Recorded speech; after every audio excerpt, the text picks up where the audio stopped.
Hi ನಮಸ್ತೆ Karnataka. So ಇವತ್ತು ಬಹಳ ಖುಷಿಯ ವಿಚಾರ, ವೆರಿ ಎಕ್ಸೈಟ್ ಆಗಿದ್ದೀನಿ ನಾನು. ಯಾಕಂತ ಹೇಳಿದರೆ ಇವತ್ತು ಕರ್ನಾಟಕಕ್ಕೆ ನಾವು ನಂಬರ್ 1 ಡೈರೆಕ್ಟ್ ಸೆಲ್ಲಿಂಗ್ ಕಂಪ್ನಿ ಆಗಿದೆ. ಸೊ ಹಾಗಾಗಿ ಇವತ್ತು ಒಂದಲ್ಲ ಎರಡಲ್ಲ 3 ಅವಾರ್ಡ್ ನಮಗೆ ಸಿಕ್ಕಿದೆ. ಒಂದು ಕರ್ನಾಟಕ ಡೈರೆಕ್ಟ್ ಸೆಲ್ಲಿಂಗ್ ಕಂಪ್ನಿ, ಅದೇ ಥರ ನಮ್ಮ ಫ್ಯಾಷನ್ ಆ್ಯಂಡ್ ಲೈಫ್ ಸ್ಟೈಲಿಗೆ ಒಂದು ಅವಾರ್ಡ್ ಸಿಕ್ಕಿದೆ. ಅದೇ ಥರ ನಮಗೆ ವೆಲ್ನೆಸ್ ಪ್ರಾಡಕ್ಟಿಗೆ ಕೂಡ ನಮಗೆ ಅವಾರ್ಡ್ ಸಿಕ್ಕಿದೆ.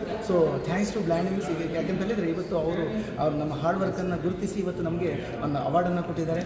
ಸೊ ಈ ಒಂದು ಅವಾರ್ಡಿನಿಂದ ನಾವು ಏನು ನಮ್ಮ ಡ್ರೀಮ್ಸ್ ಇತ್ತು ಫುಲ್ಫಿಲ್ ಆಗ್ತಾ ಇದೆ. ಯಾಕಂತ ಹೇಳಿದರೆ ಕರ್ನಾಟಕಕ್ಕೆ ಇವತ್ತು ನಂಬರ್ 1 ಆಗಿದ್ದೀವಿ. ಮುಂದಿನ ದಿನಗಳಲ್ಲಿ ನಾವು ಆಲ್ ಓವರ್ ಇಂಡಿಯಾಕ್ಕೂ ಕೂಡ ನಂಬರ್ 1 ಆಗಬೇಕಂತೇಳಿ ನನ್ನ ಡ್ರೀಮ್ಸ್ ಇದೆ. ಸೊ ಹಾಗಾಗಿ ಡ್ರೀಮನ್ನು ಫುಲ್ಫಿಲ್ ಮಾಡ್ತೀವಿ. ಈ ಒಂದು ಕ್ಷಣದಲ್ಲಿ ನನ್ನ ಎಲ್ಲ ಎಮ್ ಡಿ ಮೆಂಬರ್ಸನ್ನು ನೆನಪು ಮಾಡ್ಕೊತಾ ಈ ಒಂದು ಕ್ಷಣದಲ್ಲಿ ನಾನು ಎಲ್ಲರಿಗೂ ಕೂಡ ಕಂಗ್ರ್ಯಾಚುಲೇಷನ್ ಅಂತ ಹೇಳ್ತಾ, ಎಲ್ಲರೂ ಕೂಡ ಇದೇ ಥರ ನಮಗೆ ಸಪೋರ್ಟ್ ಮಾಡಿ. ಸೊ ಸಪೋರ್ಟ್ ಮಾಡ್ತಾ ಇದ್ದರೆ 100% ನಾವು ಇವತ್ತು ಕರ್ನಾಟಕಕ್ಕೆ ನಂಬರ್ 1 ಆಗಿದ್ದೀವಿ. ನಾಳೆ ದಿವಸ ನಾವು ಇಂಡಿಯಾಕ್ಕೂ ಕೂಡ ನಂಬರ್ 1 ಆಗ್ತೀವಿ ಅಂತ ಈ ಕ್ಷಣದಲ್ಲಿ ಹೇಳಲಿಕ್ಕೆ ಇಷ್ಟಪಡ್ತೀನಿ. ಸೊ ಹಾಗಾಗಿ all the best, all leaders. Thank you very much.